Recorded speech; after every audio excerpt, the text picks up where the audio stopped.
Welcome back to the verse-by-verse study of the book of Daniel. Today we'll take a look at chapter 8, and it'll be Daniel's second prophetic dream. And this dream actually offers a bit more detail than the dream of chapter 7, and it's more targeted to the Jewish people, which is likely why it was written, Daniel wrote it in Hebrew, rather than like in chapter 7 was written in Aramaic. I provided a brief outline. Let's take a look at that of chapter 8. We shall see in verse 1 that this prophecy was given during the third year reign of the Babylonian king Belshazzar, so around 550 BC. Then, unlike the first dream, this prophecy will only focus on only two future kingdoms, the Medes and Persian kingdom, which will be conquered by Babylon, which will conquer the Babylonian Empire in 539 BC. And this new Mede-Persian Empire will be identified as the ram. Then in verse 5, we'll see the emergence of the Greek Empire, which will be identified as the goat. And that begins with King Alexander the Great, who conquered the Medes and Persian Empire around 333 BC. Then after Alexander's death, which happens in verse 8, 4 of his generals eventually will take control of the huge empire, and it'll be divided into 4 parts. These smaller empires will last over 200 years, and each will have a Greek dynasty. And so the official language throughout this empire will be Greek. It'll be the required language, which is why the New Testament is written in Greek. And beginning in verse 9, the dream will focus on only one of these 4 generals, and then specifically we'll see that general is a guy named Seleucus, and his dynasty will control the eastern region, including Israel. Then beginning in verse 10, Daniel's dream will narrow even more focus on only one king from that dynasty, who ruled from 175 BC to 163 BC. And his name was Antiochus Epiphanes.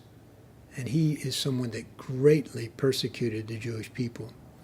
And Daniel will identify him as one of the first Antichrists to appear as a precursor of the end times Antichrist. We'll see here, as noted in John, 1 John, he said, "Dear children, the last hour is here. You have heard that the Antichrist, capital A, the Antichrist is coming, and already many such Antichrists, small a, including this Antiochus fellow, have appeared.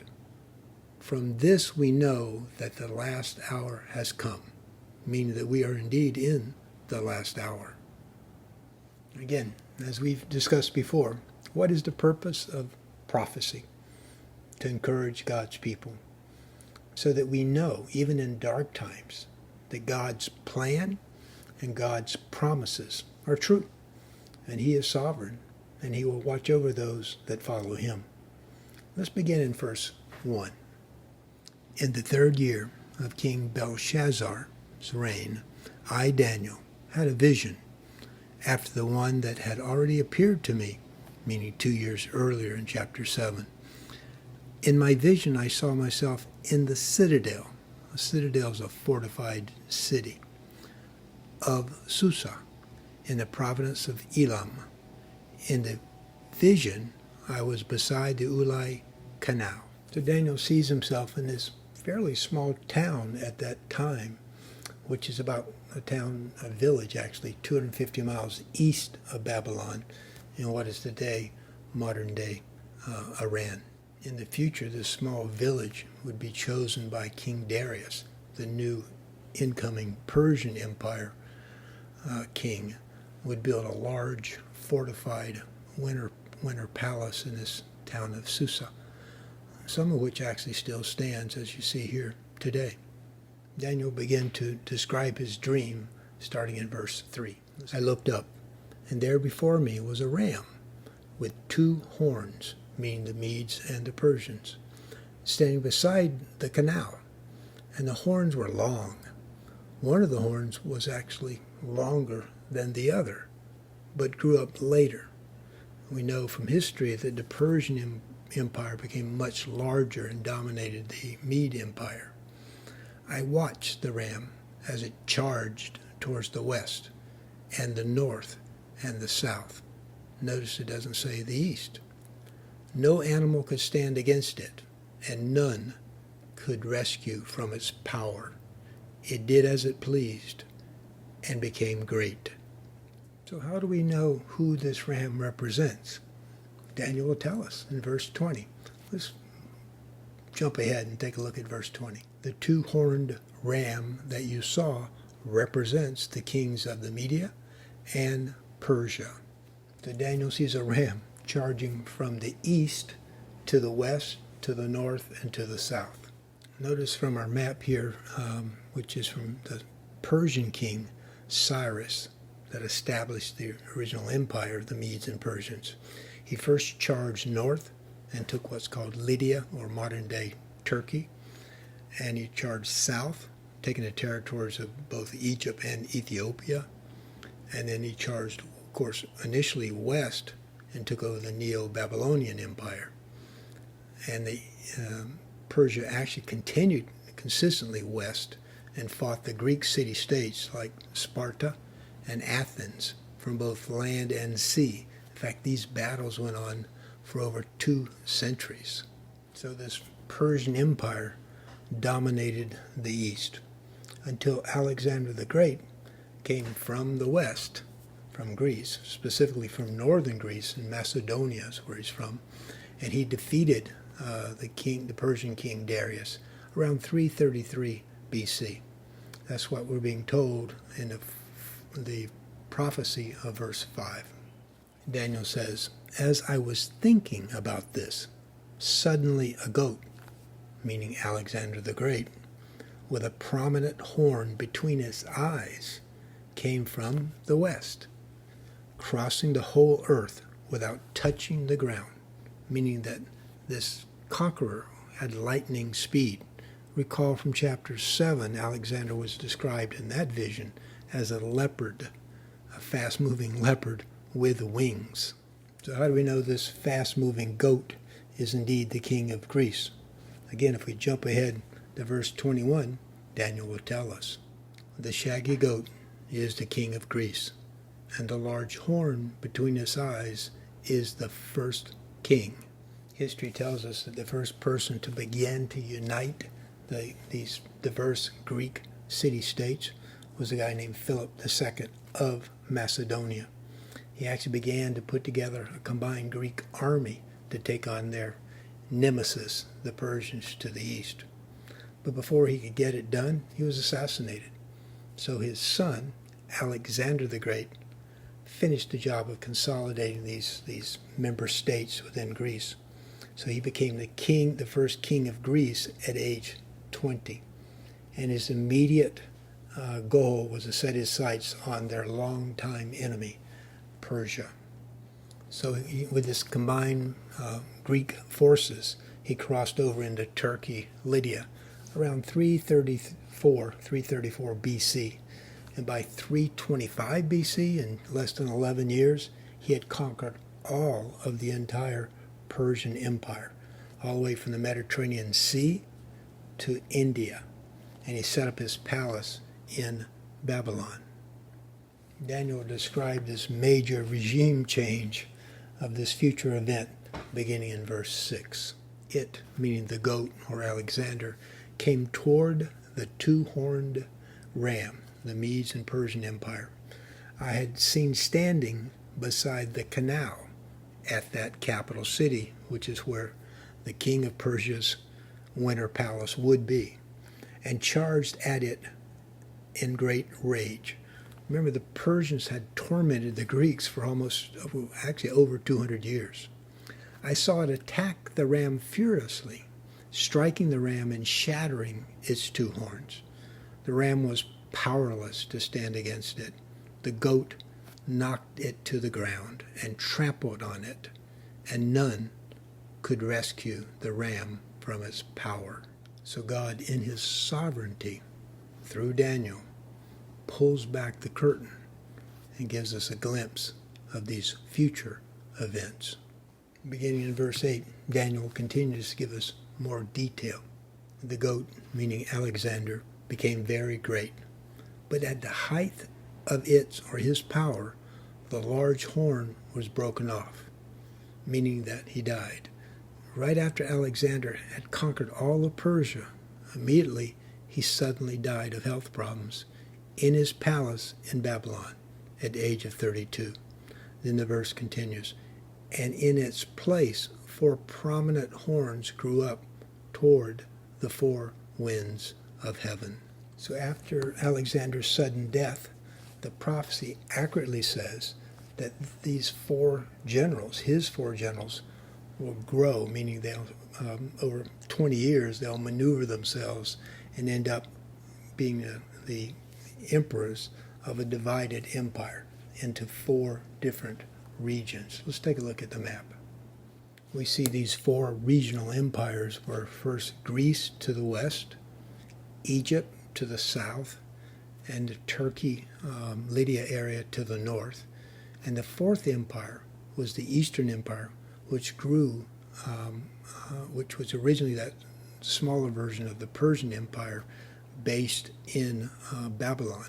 It will include eventually Syria and all of Israel, which was controlled initially by one of Alexander's generals called Seleucus. And he'll establish this empire, and it will grow for over 200 years. And that will eventually control, as verse 9 will say, all the land from the Mediterranean Sea to the Indian Ocean.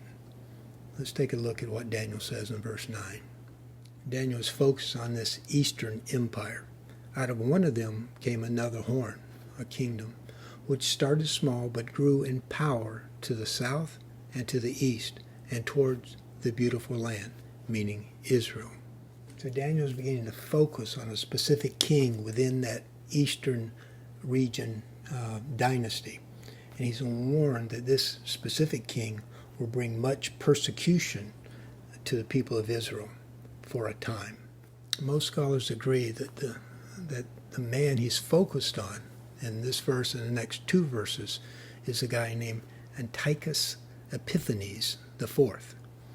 Actually added this term Epiphanes, which means the illustrious manifestation of God. Tells you a bit about this guy's personality. Let's take a look at verse 10. It, this king, grew until it reached the host of the heavens. The Jewish people are often referred to as God's host. The verse says, and it threw some of the starry host down to earth. Recall that God promised Abraham that his children would be numerous as the stars. So again, scholars believe they're speaking specifically about the Hebrew people and their leaders. And trampled on them. This king, based on secular history, brutally murdered tens of thousands of God's chosen people. It set itself up, this king set himself up to be as great as the commander of the army of the Lord, meaning he thought of himself as the Lord of the Jewish people, same as the future Antichrist will do. It took away the daily sacrifice from the Lord, and his sanctuary, meaning the temple in Jerusalem, was thrown down. Because of the rebellion, the Lord's people and the daily sacrifice were given over to it, to this king. It, this king, prospered in everything it did for a while, and the truth, God's ways, was thrown to the ground. Now, history tells us this king made it his mission to force the Jewish people to abandon what he viewed as barbaric practices and demanded by law they convert to Greek culture and to the Greek gods. He outlawed practices like circumcision or even participation in Jewish holidays, including the Sabbath. Anyone that resisted was killed. His mission was to Hellenize these Jewish people. The definition, the secular definition of to Hellenize or Hellenist, is a person living in a Hellenistic times, during these times, which became Greek. The person became Greek in language, outlook, and the way of life, but was not Greek by birth, by ancestry.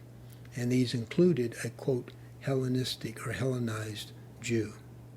This created tension among the Jewish people between the traditional Hebrew Jewish person and those Hellenistic Jews that had abandoned God. And these conflicts actually still existed in Jesus' time. And you recall in Paul's time, recall that Paul had attempted to convert both the Hebrew Jewish folks as well as the Hellenistic Jews with the gospel.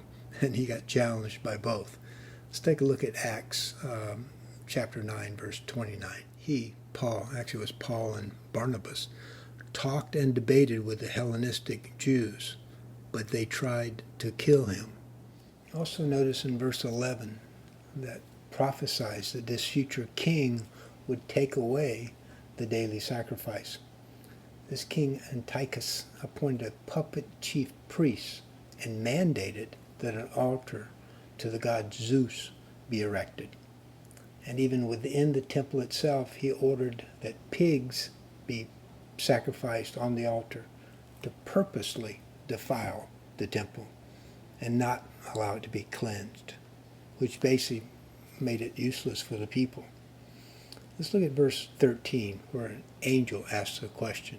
Then I heard a holy one speaking, and another holy one said to him, how long will it take for the vision to be fulfilled? The vision concerning the daily sacrifice, the rebellion that causes desolation, the surrender of the sanctuary, the temple, and the trampling underfoot of the Lord's people. Then the answer is given in 14. He said to me, it will take 2,300 evenings and mornings, meaning 1,150 days.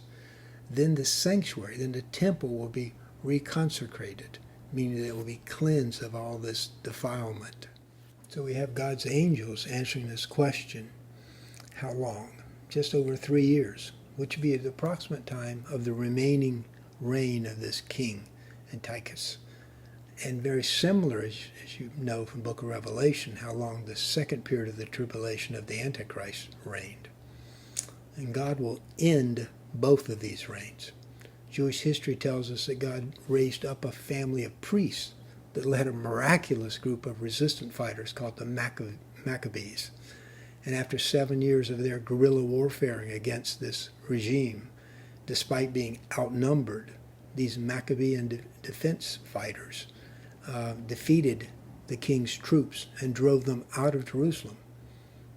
And then on the date of December 25th, 165 BC, the temple was cleansed and rededicated to God. And that became the Jewish celebration, the holiday that they celebrate on the 25th of December, called Hanukkah. Let's listen to Daniel's conversation with these angels starting in verse 15. While I, Daniel, was watching the vision and trying to understand it, there before me stood one who looked like a man. And I heard a man's voice from the Ulai, meaning the canal, calling, Gabriel, tell this man the meaning of the vision. This is the first time in Scripture that an angel actually is given a name. As he came near the place where I was standing, I was terrified, I would be too, and fell prostrate. Son of man, this angel said. He said to me, understand that the vision concerns the time of the end. The time of the end. This powerful angel that looks like a man is telling Daniel, this prophecy has a deeper and actually, Daniel, a dual meaning. Yes, this prideful Greek king is going to be gone in 3 years or so, but he's also a precursor to the Antichrist of the end times that God will also deal with within that time period. He's talking about the time of the end, meaning the end times. Let's look at verse 18. Daniel said, while he was speaking to me, I was in a deep sleep with my face to the ground. Then he touched me and raised me to my feet. He said, I'm going to tell you what will happen later in the time of wrath, because the vision concerns the appointed time of the end, implying the end times. The two-horned ram that you saw represents the kings of Media and Persia. The shaggy goat is the king of Greece, and the large horn between its eyes is the first king, Alexander. The four horns, the four generals, that replaced the one that was broken off, represent four kingdoms that will emerge from his nation, but will not have the same power because it was divided. Then in verse 23, in the latter part of their reign, meaning the reign of the east, when the rebels have become completely wicked, scholars believe what he's referring there to is when the peak at when the Jewish folks become Hellenized and reject God. They're rebelling against God, and they turn to, quote, the world, in that case the Greek world. The verse continues, a fierce-looking king, a master of intrigue, will arise, meaning that he's cunning and shrewd, which is the description of Antiochus as well as the Antichrist. And in verse 24, he will become very strong, but not by his own power, implying satanic power. He will cause astounding devastation and will succeed in whatever he does, just like the Antichrist, for a period of a little over 3 years. He will destroy those who are mighty, the holy people. He will cause deceit to prosper, and he will consider himself superior, that prideful king.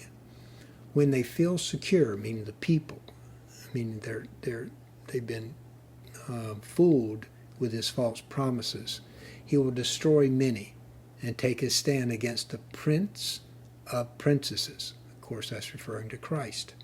Yet he will be destroyed, both these kings, but not by human power, but by what? By God's power, via the Holy Spirit. Then the angel says to Daniel in verse 26, the vision of the evenings and mornings that has been given to you is true. But, Daniel, seal up the vision for a time, for it concerns the distant future. So Daniel was told by the angel to seal up this prophecy for a time. Because remember, the people are still in exile in Babylon. So they were to seal it up until the time they went back to the promised land. And when that persecution came, this prophecy would give them comfort and confidence. Let's look at the closing verse in verse 27. I, Daniel, was worn out. We can understand why. I lay exhausted for several days. Then I got up and went about the king's business. I was appalled, meaning distressed, by the vision. It was beyond my understanding. Through this dream, Daniel had been an eyewitness, a vivid eyewitness to the persecution that was to come to the Jewish people. And this distressed a compassionate Daniel.